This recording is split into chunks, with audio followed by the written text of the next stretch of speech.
Hey guys, welcome back to Squirrel's Woodshop. This is Danny, and today we're making a 3D printed flower planter. And since I don't have a 3D printer, we're going to be using the real stuff.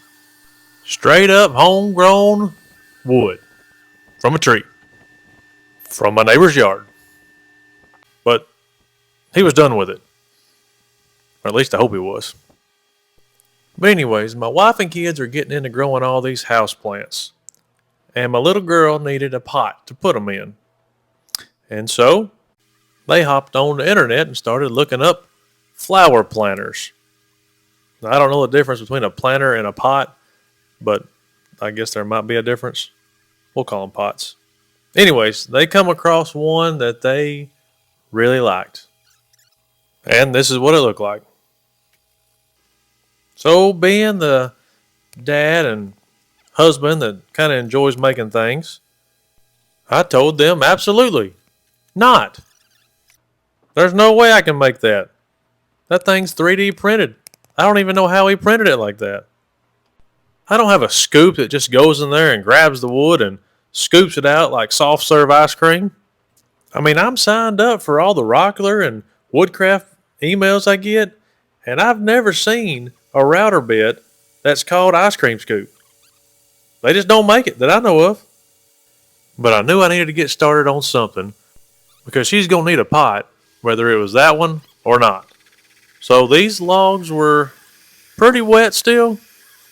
So I went ahead and bored them out, got them close to the size I wanted to let them dry out. Now the wood we're using today is red oak.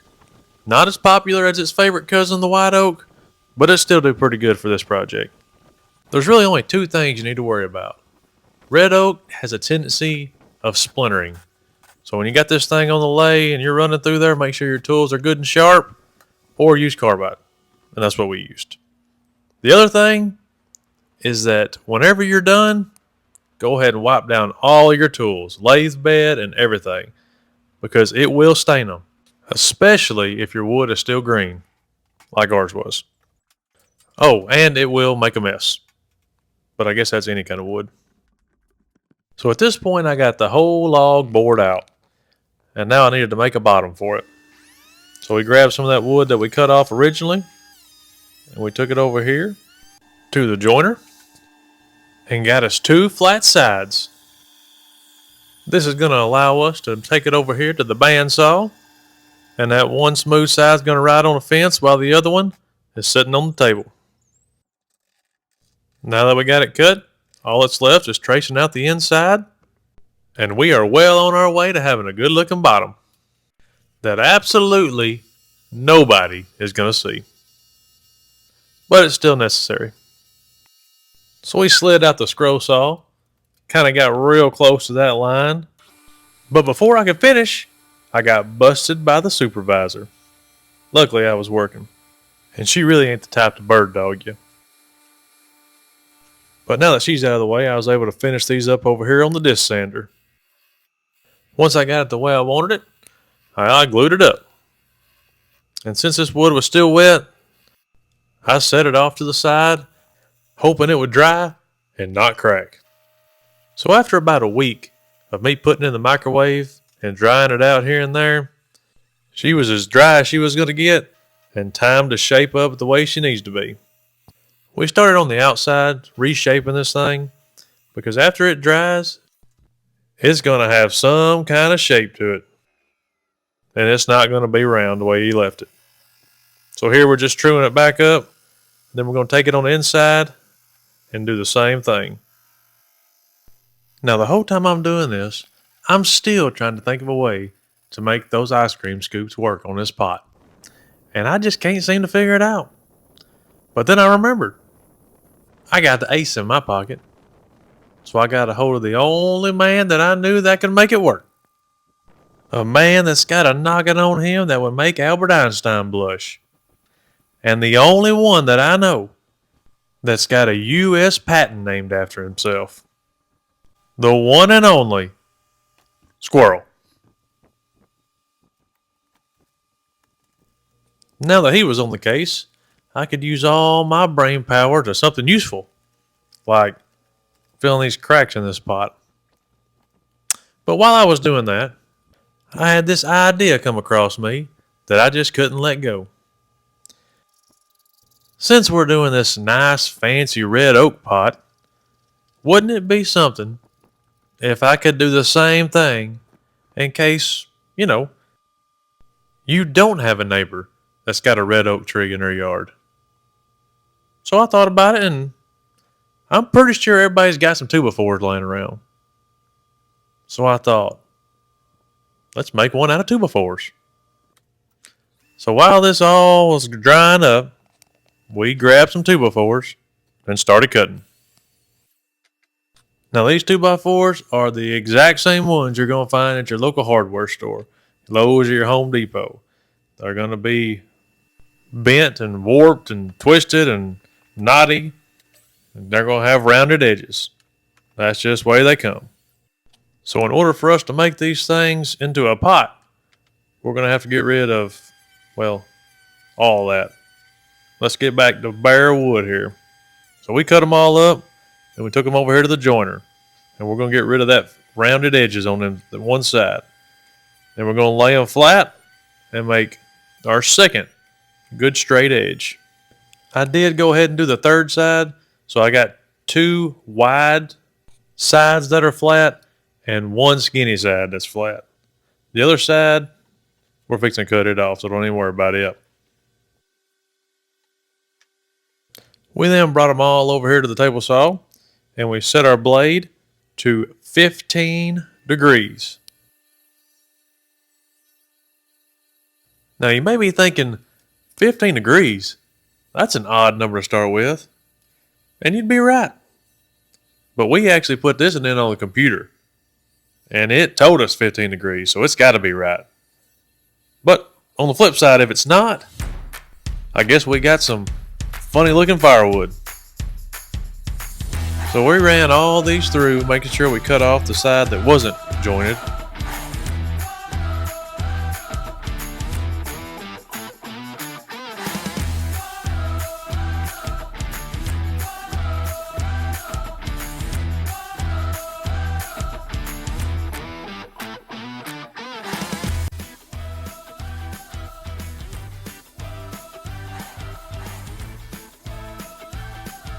And then we flipped them around and cut off the other side. And with this cut, we're also cutting off our overall width for each piece.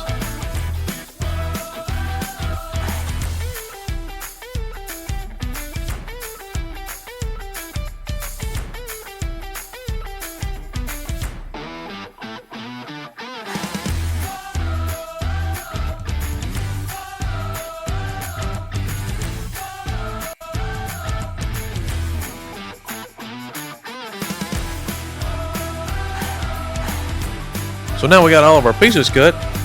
Well, we need to put a bottom in it. So we went ahead and laid everything out and traced out this piece of plywood here. And then we took it to the scroll saw and cut it out. Once the bottom was finished up, it was time to throw some glue on this thing and put it all together. The glue up actually went very easily. Throw some glue on one side, put it on the other side, and they stood up by themselves. And everything went together real nicely.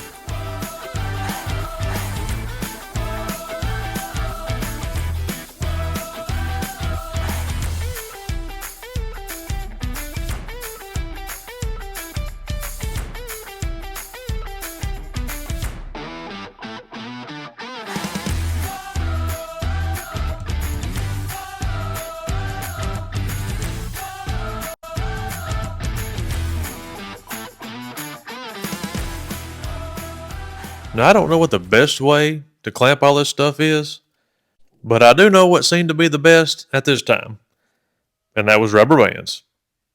They held just enough pressure for me to be able to flip this thing around and put the bottom in.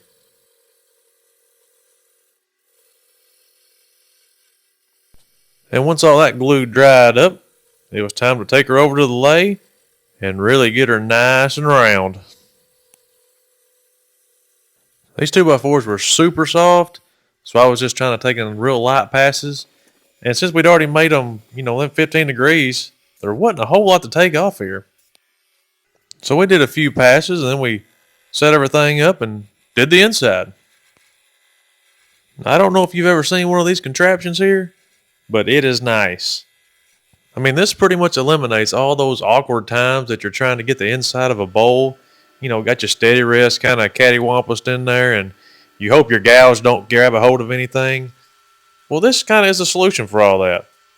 Very simple and effective. And it's safe. Alright, I believe it's time we can reveal the big invention. So let's dive in and really look at what we got going here. We're going to start off with the base. It's just plywood. The side and the back are also plywood. Now these are just held together by some countersunk screws and some glue. Now these bottom pieces, they are spacers to allow us to do different size bowls. You can knock them off. They're not screwed or anything. They're just glued. Now the bowl is going to go in between the back piece and that side piece and sit on top of our spacers. Alright, now this next piece is the meat and taters of the whole operation. Alright, you see all those little holes? Those are important, but not just yet. But the main thing we're looking at is the two brass screws in the middle, and we're going to connect those to this plate, which is also connected to our pot. So essentially we've got three pieces. We got our pot, then we got our big round one that's connected to the pot, and then we got our little round one that's connected this piece. That's, again, connected to the pot. Now we're going to tie all this together with a bolt. It's going to go through our back piece of plywood, through the little round, and then through the big round, and then through the pot. And we're going to hold it all together with a lock nut. And don't forget about them little holes. Those very important little holes. This is where they come in. We've got this little dowel created, and you're going to be able to index where your pot is off of this. So when you want your pot to stay still, push it in there, line it up in one of the holes, and it's not going anywhere. And then you're able to take it out and rotate it to move to your next hole. So now we got that part figured out. Let's move on to the drill press. The drill press, we had to set up two different stops. One for our depth, and the other one for where we wanted our ice cream scoops to land on the pot. So I guess the last thing we need to go over is what kind of drill bit we're using, because that is the funniest looking drill bit I have ever seen. And before I let you know what we did, if you've got any better ideas of a way to do this, please let me know. Just leave them in the comments, because this took quite a bit of time. And if there's an easier way, I'm all for it. Alright, so you know those benchtop oscillating? You know, the ones that kind of move up and down for you? Well, we took that spindle attachment and ran a piece of all thread through there. And then we put a nut on the top and a nut on the bottom and kind of sandwiched it in there, and it worked perfect. After every cut, I just cleaned it off with this here yellow piece. I don't know what that's called. I guess if sandpaper is sanding it, call that a desander, a declogger. I don't know. Whatever it does, it clears off all that sawdust off your spindle for you. And it works like magic. Bam. Gone. We finally got all them little holes sanded out. And then it was time for finishing. Now the original pot we started with, it was pretty good. We're just going to put a clear coat on it and let it ride, because it kind of looked pretty good by itself. The 2x4 one, well, it needed some attention. We started off by filling in all these little cracks we had from the end grain with some filler. And then we moved on to the inside. And we just sanded out where we couldn't reach with our bits. We just sanded that out nice and smooth. Oh yeah, real nice. Then we used a sanding sealer to go ahead and fill in all the pores on these 2x4s, because I had a feeling it was going to soak up a lot of paint if we didn't, and this is going to help prevent all that. So we're going to lather on one good coat on the outside, and only the outside, because we got something special going on the inside. But before we get to that, we need to sand off this sanding sealer. So the easiest way to do it was to stick it back in the lay and, well, put some sandpaper on it. So we started at 120 and finished somewhere in the 300s. Then it was time for one of the most satisfying paint jobs you'll ever see.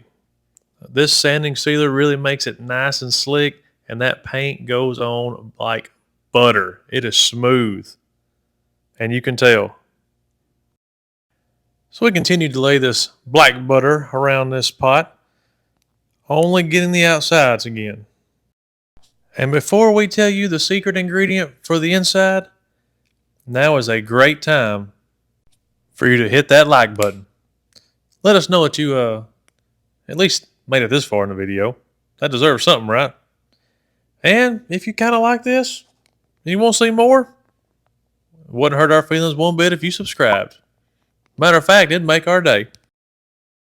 Alright, so for the inside, we've tried a few things, but the best thing that we have found to keep the water from penetrating into the wood is none other than roofing tar. That's it. Roofing tar. All you got to do is squeeze some out into a little container here and then coat the inside. Now make sure you do a good heavy coat. And if you got a drip hole in the middle, go ahead and cover that too. Anywhere there's going to be moisture, put it on there. And you can see, it's a thick one, but it works. And if you got a clear bowl or something you painted a different color, just tape off the top where the soil is going to go and you'll never see it. And a pot is not complete until you put feet on it. Now you see all them little rings I got down there? Those are supposed to be measurements. And I don't know what I was measuring, but I didn't use any of it. I could still see my 2x4s, so I just counted over 3 and put one. We did one more touch-up paint job, and that one was done. All we need now is to put some plants in them. So my wife and kids had no problem taking care of that part. But I'm still on the fence about which one I like the best.